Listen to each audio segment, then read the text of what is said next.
캄캄한 세상의 빛 예수, 어두운 세상의 빛이신 예수님에 대해서 짧게 말씀을 함께 나누고 싶습니다. 여러분, 어두운 실내에서 무언가를 하려고 하면 무엇이 우리에게 있어야 될지 잠깐 보여드리도록 하겠습니다. 우리 불을 좀 다 한번 꺼주실래요? 어두운 실내에 있을 때 무엇이 우리에게 필요한지를 함께 보도록 하겠습니다. 이것도 좀 꺼주실래요? 네, 앞에 있는 불도 좀 꺼주시면 좋겠습니다. 네. 지금 여전히 빛이 약간 있기는 합니다만은 이 어두운 실내에서는 아무것도 할 수가 없게 돼요. 뭔가 지금은 빛이 연한 빛들이 남아 있어서 우리가 뭔가를 할 수 있게 되지만 아무 빛이 없는 상태가 되면 사실 우리가 절개하는 요리도 할 수도 없고 우리 어린 자녀들이 공부도 할 수 없게 되고 우리는 어떤 일도 행할 수 없는 그런 상황에 빠지게 됩니다. 왜 그래요? 빛이 없기 때문에 그렇죠. 우리는 일상적으로 늘 우리가 만들었던 빛이나 태양의 빛 가운데 살다 보니까 늘 빛이 있는 것으로 생각하고 살아서 불편함이 없을 뿐이지, 여러분, 캄캄한 밤에 빛이 없는 곳에서 차들이 헤드라이트를 다 끈 채로 그냥 달리기 시작한다면 어떤 일이 생기겠습니까? 네, 사고 생기죠. 엄청난 일들이 일어나게 될 겁니다. 그래서 우리가 이 땅에 사는 동안에 이렇게 아름답게 건강하게 살아갈 수 있는 것 중에 가장 중요한 이유는 뭐냐면 빛 때문에 그런 거예요. 이 시간 빛을요, 제 앞에 있는 강단만 잠깐 비춰주시면 좋겠습니다. 제 얼굴 잘 보이시죠? 어두울 때는 앞에 있는 사람 얼굴을 알 수는 없지만 빛이 있는 순간에 우리의 모든 아름다움을 볼 수 있게 되어 있습니다. 우리는 빛 없으면 한순간도 살아갈 수 없는 존재들입니다. 만약에 여러분, 한 달 동안 이 지구에 빛이 없다면 어떤 일이 일어나게 될까요? 아마 식물이 자라지 못하고 먹이 사슬처럼 연결되어 있기 때문에 동물들도 살지 못하게 되고요. 역시 우리 인간도 함께 살 수 없는 상황이 벌어지게 될 거예요. 왜냐하면 빛이 없이는 어떤 것도 생명체도 살아 존재할 수 없기 때문에 그렇습니다. 여러분, 우리 빛만 그런 것이 아니라 우리의 삶을 한번 생각해 보세요. 우리 삶도 마찬가지입니다. 우리 인생이 정말 이 땅에 사는 동안에 우리의 마음이 어두워지기 시작하고 이 세상이 정말 어두운 가운데 우리가 살고 있는데 그 어둠의 영향을 우리가 다 받으면 우리는 어쩌면 정말 불행한 인생을 살아갈 수 있는지도 모릅니다. 여러분, 이 세상이 어둡다는 뜻은 무슨 말일까요? 이 세상이 어둡다, 이 말은 다른 뜻이 아니라 성경에 보면 악과 무지와 더 나아가서 죽음을 상징할 때 어둠이라고 표현해요. 그러니까 여러분, 우리가 인생 사는 동안에 우리는 이 세상에서, 이 어두운 세상에서 엄청난 고통과 악함을 통해서 고난을 당하는 일들이 우리 가운데 얼마나 많은지 몰라요. 어두운 세상이기 때문에 그렇습니다. 여러분, 우리가 사는 세상을 한번 보십시오. 가난과 질병이 점점 심해지는 것 같습니다. 이전에 없었던 질병이 계속 발견되면서 우리는 우리 이름도 알지 못하는 질병에 걸려서 생명을 잃어버리는 이웃들이 있다는 사실을 우리가 뉴스를 통해서 듣게 되는 거죠. 우리 자녀들을 안전한 곳이라 생각하고 보냈던 학교 안에서는 학교 폭력이 일어나고 있습니다. 제 아이가 지금 학교 교사로 있는데 어제 통화를 하는 동안에 제 아들이 학교 폭력 담당자예요, 교사예요. 근데 그것 때문에 깊은 고민에 빠져가지고 이 아이들도 힘들지만 그 부모들도 굉장히 힘들게 하는, 그래서 이 갈등이 해결되지 아니하고 법정까지 가게 되는 일들이 학교 안에서 일어나고 있는 거예요. 그것뿐입니까? 우리 가정 안에서는 폭력이 없습니까? 알코올이나 마약 중독으로 고통당하는 그런 가정도 있고요. 부모와 자식 간에는 이 관계가 깨어져서 어려움을 당하는 가정들이 적지 않습니다. 사업 실패로 빚진 사람들, 뭔가 이 땅에서 조금 더 나은 삶을 살기 위해서 부동산 투자했다가 부동산 가치가 떨어지면서 빚에 눌려서 어떻게 살아야 될지 앞이 보이지 않는다고, 캄캄하다고 말하는 사람들. 전쟁은 곳곳에서 끊임없이 일어나고 있는데 우리의 가지고 있는 것이 그렇게 많지 않음에도 불구하고 많은 사기범들을 통해서 어려움을 당하는 가정들이 얼마나 많습니까? 보이스피싱 때문에 어려움을 당하는 가정들을 들을 때마다 마음에 막 분노가 일어나기도 하고 좀 안타까운 마음이 일어날 때가 있습니다. 저희 장모님 연세가 90이 넘으셨는데요. 한 번은 시골에 계신 장모님에게 보이스피싱에 전화가 온 거예요. 그래서 처음에는 우리 장모님이 그 사실인 줄 알고 다 따라다니면서 이제 그 이야기를 듣고 대답을 하다가 이제 결정적인 순간이 왔을 때 이 보이스피싱을 했던 이 사람이 묻더래요. 모친, 통장에 잔액이 얼마쯤 있습니까? 그랬더니 저희 장모님이 한 100만 원 정도 있을 거예요 라고 대답을 하셨어요. 그랬더니 그 보이스피싱 하시는 분이 에이씨! 하고는 전화를 끊고 끝이 나버렸습니다. 적어도 100만 원 가지고 사기를 안 치겠다는 뜻이에요. 오늘 우리가 읽었던 본문 중에 이사야 9장 2절의 말씀을 우리 액정에 이제 비춰주실 텐데 이렇게 되어 있습니다. 어둠 속에서 헤매던 백성이, 이 말이 나오죠. 우리의 정말 큰 문제는 뭐냐면 어둠 속에 살고 있는데 이 세상이 앞으로 어떻게 될 줄 모르기 때문에 우리가 모두 다 참 답답하다, 캄캄하다, 어찌 될 줄 모르겠다 이런 대화를 하고 있는 세상에 그 어둠 속에서 우리가 헤매고 있는 거예요. 헤맨다는 말이 도대체 무엇일까요? 우리의 큰 문제는 뭐냐면 그렇게 어둠 속에 사는데도 불구하고 고민을 하는데 해결 방법이 나타나지 않는다는 거예요. 어떻게 그 길에서 벗어나야 될지를 모르겠다는 뜻입니다. 해결 방법이 없다는 뜻이에요. 그럼 얼마나 답답합니까? 공장마다 내년 경기가 걱정이 되어서 캄캄하다. 실직한 젊은이들은 앞길이 캄캄하다, 어둡다 하는 이런 말들을 사용하고 있지 않습니까? 오늘 아침에 부산일보를 일면 기사를 보니까 기사에 어떤 기사가 떴냐면 그것도 일면 기사예요. 중증 질환자나 치매나 장애나 알코올 중독자를 모시고 있는 조부모나 아니면 부모님 가운데 그렇게 어려움 가운데 움직이지 못하고 고통 가운데 있는 이 부모들을 간호하는 10대, 20대가 부산에만 22,689명, 조금 더 많이 추정을 하니까 36,303명, 제가 오늘 숫자 외운다고 고생했습니다.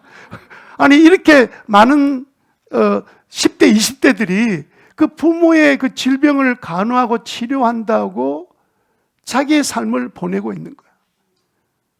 희망 없이 이제 주어진 상황 가운데서 살아가고 있는 10대, 20대. 그래서 그 신문 기자가 우리나라에 그냥 일반적으로 파악된 상태가 20만 명이라 그럽니다. 그러면 경제적인 어려움이 없이 조부모나 부모를 돌보고 있는 10대, 20대를 계산하면 얼마나 숫자가 더 많겠습니까? 항상 신문 뉴스에 나오는 것은 파악된 숫자만 보도하기 때문에 그래요. 그들이 얼마나 힘든 가운데 지내겠습니까? 참 이게 문제 해결의 길이 보이지 않으니까 대구에서 한 20대 아들이 그 50대 쓰러져 있는 그 아버지를 돌보다가 너무 견딜 수 없어서 그만 한동안 방치하고 두었더니 이 아버님 돌아가신 거예요. 이거를 간병살인이라는 단어가 있어요. 간병을 제대로 안 해서 사람을 죽게 했다. 모르는 것이 아니라 뻔히 알고 있음에도 불구하고 방치한 것을 살인으로 그렇게 기소하게 되었는데 얼마나 참 답답한 일입니까? 우리의 문제가 뭘까요? 우리는 이 어두운 세상을 밝힐 만한 빛이 없다는 겁니다.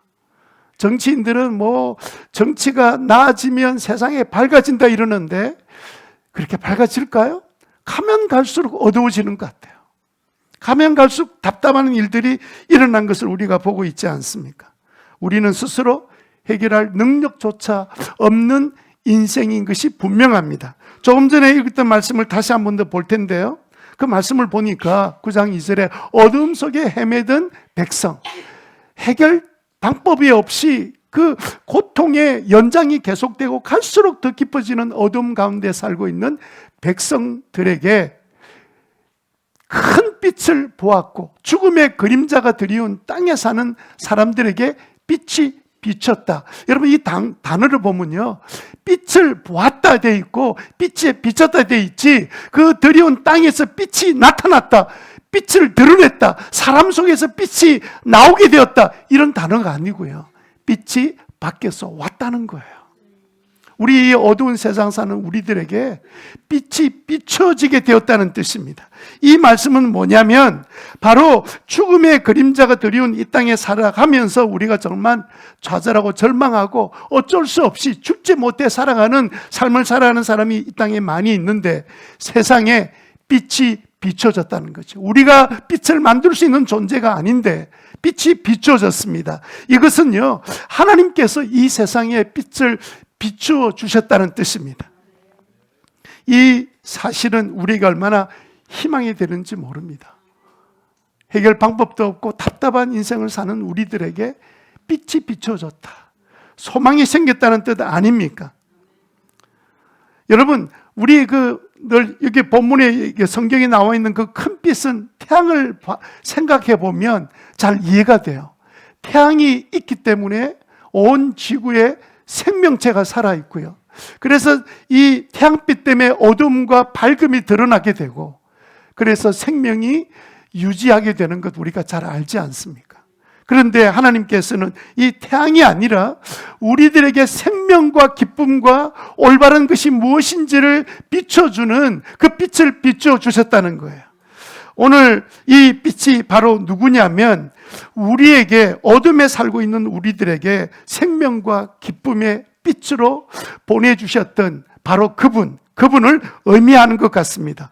어떻게 세상에 하나님이 빛을 비춰주셨을까요? 그것은 빛이신 예수님을 세상에 보내주셨기 때문입니다.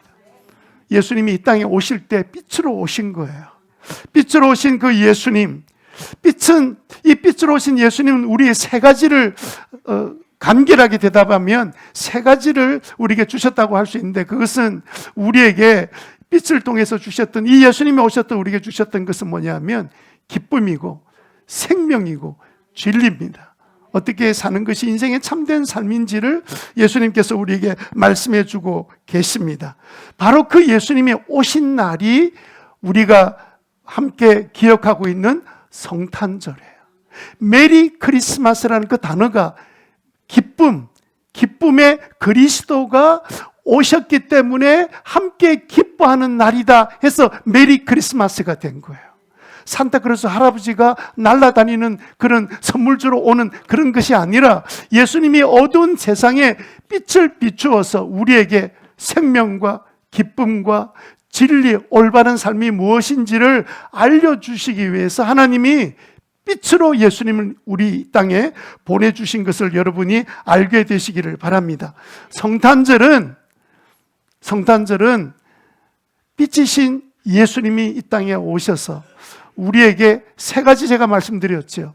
기쁨과 생명과 진리를 알게 하시려고 오신 분이 바로 예수님입니다. 그러므로 여러분, 우리가 이 어두운 세상에서 빛이신 예수님이 왜 오셨는지, 무슨 일을 하실 것인지를 아는 것은 우리 인생에 너무 중요해요. 왜냐하면 우리 스스로 우리 인생의 문제를 해결할 능력이 우리에게 없기 때문에 그렇습니다.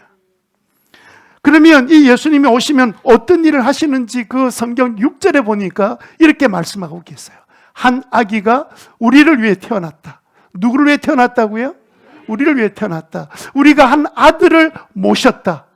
그는 우리의 통치자가 될 것이다. 통치자란 말이 나오죠. 두 번째는요, 그의 이름은 놀라운 좋은 자, 전능하신 하나님, 영존하시는 아버지, 평화의 왕이라고 불릴 것이다.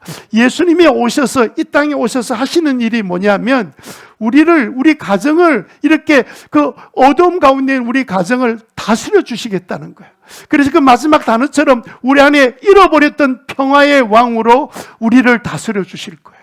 그분은요, 놀랍게도 지혜가 충만해서 우리의 놀라운 좋은 자, 상담자가 되어 주실 뿐만 아니라 그분은 능력이 계신 하나님이시기 때문에 우리가 할 수 없는 모든 일들을 능히 행하심으로 우리 인생을 빛 가운데로 이끌어 주시는 놀라운 하나님, 바로 그 예수님이시고요. 그분은 영원히 계시는 우리의 아버지가 되셔서 우리를 자녀처럼 돌봐주시는 그 일을 행하기 위해서 이 땅에 오셨는데, 그날이 어느 날이라고요? 성탄절이라고요. 여러분들이 성탄절의 의미를 생각하고 내 인생이 힘들고 어려울 때마다 하나님이 이 땅에 나를 위해서 빛이신 예수 그리스도를 보내주셨는데 그날이 성탄절이다 사실을 기억하고, 여러분 인생을 사는 동안에 힘들고 어려운 분들이 주님께 더 가까이 나오는 그런 은혜가 있게 되기를 바랍니다. 이 세상에 오신 그 예수님, 바로 성탄절인데요, 우리가 어떻게 하면 이 어둠에서 벗어날 수 있겠습니까? 제가 간단하게 세 가지 말씀드리고 말씀을 정리하려고 생각합니다. 첫 번째는요, 내가 어둠에 살고 있다는 사실을 인정해야 합니다. 내 인생의 문제, 내가 해결할 수 없을 정도로 어둠 가운데 있다. 그게 인정이 돼야 두 번째 단계로 넘어갈 수 있습니다. 나는 빛 가운데 살아갈 수 있는 능력이 내게 없구나. 내가 이제까지 꿈을 가지고 희망을 가지고 오늘 세상을 바라보며 살아왔는데 그게 여러분들에게 뭘 이제까지 주었습니까? 정치가 여러분들을 더 나은 삶을 만들어 주었습니까? 학교가 가면 갈수록 우리 아이들을 정말 좀 성실하고 신실한 자녀로 키우고 있습니까? 가면 갈수록 악한 세상에 우리가 살고 있어요.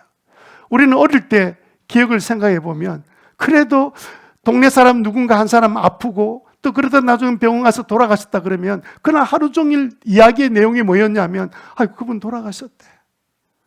우리는 옆집에 사람이 죽어도 알지도 못한 채 관심도 없고 그냥 그렇게 사는, 정말 우리 자신을 봐, 제 자신을 봐도 왜 이렇게 마음이 어두워지게 되었을까? 그런 생각을 하지 않을 수가 없습니다. 그러므로 여러분, 내 인생의 문제, 질병, 가난, 고통, 자녀, 할 그 모든 문제, 이 문제를 내가 스스로 해결할 수 없는 존재란 사실을 먼저 인정하게 되시기를 바라고요.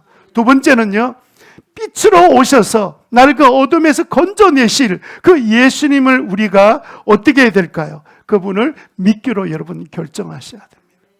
그래야 여러분들이 어둠에서 벗어날 수 있게 돼요. 세 번째로는요, 하나님께서는 바로 이 빛이신 예수님을 우리에게 선물로 보내주신 거예요. 하나님이 우리에게 선물 주시고 우리는 선물 받는 날이 성탄절입니다. 그 날에 우리가 선물을 받았기 때문에 우리는 그 선물을 거절하지 않고 뭐 하기로 선택해야 되냐면 받기로 선택하셔야 돼요. 하나님께서는 우리 인생을 만드실 때 모든 일의 결정을 우리들에게 다 맡겨 놓으셨어요. 선택은 저와 여러분이 하는 겁니다. 이제까지 살았던 나의 삶이 좀 어두웠더라면 아마 여러분들이 어두운 일을 선택했기 때문일 겁니다. 어쩌면 여러분 가운데는 그래도 기쁨과 진리와 하나님의 사랑 가운데 생명의 은혜를 누리고 살았다면 그분은 아마 빛이신 예수님을 선물로 보내신 그 하나님의 선물을 일찍 받았기 때문이 아닌가 싶습니다. 저는 오늘 말씀을 마치면서 제가 살아왔던 삶 가운데 어두웠던 시절을 잠깐 말씀을 드리고 싶습니다. 제 인생에도 가장 어두웠던 시기가 있었는데요. 저희 부친은 평안북도 초산 강계 지역에서 일을 하시면서 그곳에서 자라신 분입니다. 6.25 전쟁 터지고 일사후퇴 때 피난을 내려오셨습니다. 내려와서 부산에 거주하셨고 그리고 오남 일녀 낳으셨는데 제가 둘째로 태어났습니다. 이북에서 보건소 일을 하셨기 때문에 내려오셔서 50년, 60년대 그 혼란 가운데 있은 이 나라에서 조그만 의원을 차리셔서 그 병원 생활을 계속해 오셨습니다. 지금의 의사처럼 잘 사는 것 아니지만 그래도 어려움 없이 어린 시절을 보냈습니다. 그런데 저희 가정에 가장 큰 어둠이 덮쳤습니다. 제가 초등학교 다닐 때였습니다. 정부에서 이제 정부가 점점 나라가 세워지고 학교가 정상적으로 돌아가고 이렇게 지내는 동안에 이북에서 내려온 모든 의료인들은 다시 정상적인 의사고시를 치지 않으면 의료 행위를 할 수 없다는 법이 통과되고, 그리고 한 번의 기회가 주어졌습니다.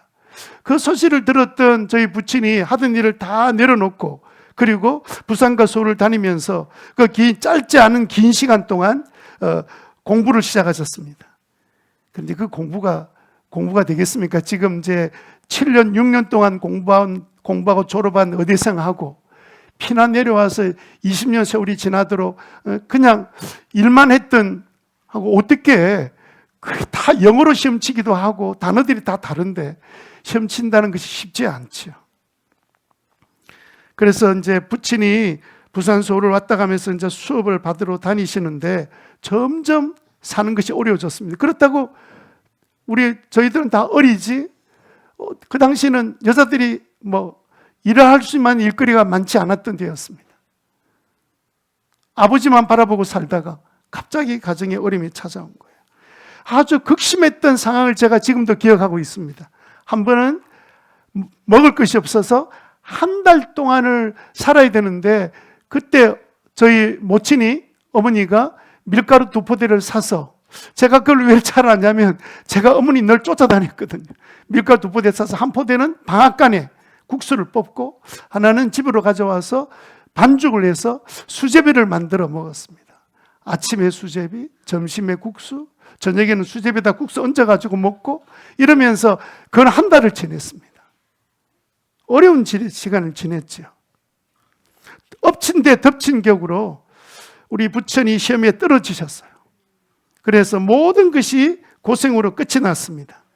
그런데 여러분, 놀라운 일은 뭐냐면, 그 답답한 어두운 상황 가운데 저희 가정은 신기한 일이 일어난 거예요. 여전히 저희 가정에 기쁨이 있었고 소망이 있었고, 그리고 이 땅에 사는 것도 가치 있는 삶을 살아가려고 애쓸 뿐만 아니라 죽고 나도 가야 될 천국이 있다는 그 생명을 저희들이 다 누리고 있었기 때문입니다. 이미 우리 부모님들이 예수님을 만나고 계셨고, 저희들도 어릴 때 예수님을 만날 수 있는 그런 기회가 되었습니다. 가장 힘들고 어려웠던 10대를 잘 버틸 수 있었던 이유가 뭐냐면, 빛으로 오셨던 그 예수님이 우리 가정을 비추고 있었기 때문에 가장 어려운 시기를 이겨나갈 수 있었습니다. 그 어려운 중에 학업 마치고 그리고 직장 생활하고, 만약에 우리 가정에 예수님을 만나지 못했다면 어떻게 살았을까? 저희 어머니는 저희 자녀들을 키운다고 그렇게 저녁 되면 밤에 교회 가서 늘 기도하면서 자녀들을 위해서 기도하고, 좌절과 절망하고 인생을 포기하는 자녀들이 생기고 이런 일들이 일어난 것이 너무 당연할 텐데도 불구하고 그 어둠 속에서 빛으로 오신 그 예수님, 그 은혜로 살게 되었습니다.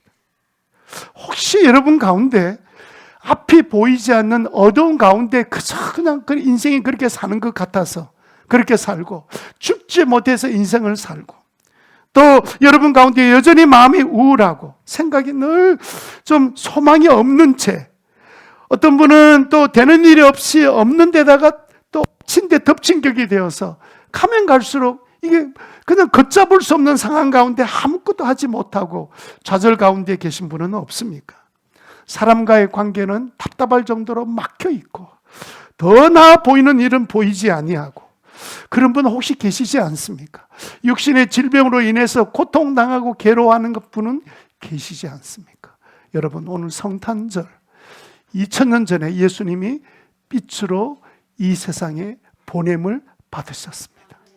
그분이 여러분의 삶 가운데도 여전히 생명을 주시고, 이 땅에 뿐만 아니라 영원한 나라에 죽어봐야 알지가 아니라 죽기 전에 이미 천국을 경험하고 살아가는 그 생명, 그리고 무엇이 옳은지 그른지를 말씀하시는 그 진리 뿐만 아니라 우리의 인생에 참된 기쁨을 주시는 그 예수 그리스도, 그분을 여러분이 선택할 수 있는 성탄절이 되기를 간절히 소망합니다. 그분이 여러분의 마음과 여러분의 가정에 들어오시기 시작하시면 여러분 가정을 다스리기 시작하실 거예요. 그분은 평화로운 왕이 되셔서 여러분 평화로운 가정으로 만들어 주실 것입니다. 답답한 미래가 빛처럼 비춰지면서 하나님의 인도하시는 가장 지혜로우신 상담자, 좋은 자가 되시는 그분이 여러분의 인생에, 여러분의 삶 속에 지혜를 주실 뿐만 아니라 여러분들이 가지고 있는 그동안 죄된 나쁜 습관, 중독에서도 건져낼 수 있는 그 능력에 전능하신 그 하나님께서 여러분의 삶을 바꿔놓는 그런 놀라운 역사가 일어나게 될 줄로 믿습니다. 그런 일이 우리 교회 안에 일어나고 있습니다. 여러분의 가정에도 그런 일이 일어나는 성탄절의 기쁜 소식이 바로 나를 위한 소식이구나, 이렇게 받아들이는 그런 시간이 되었으면 좋겠습니다.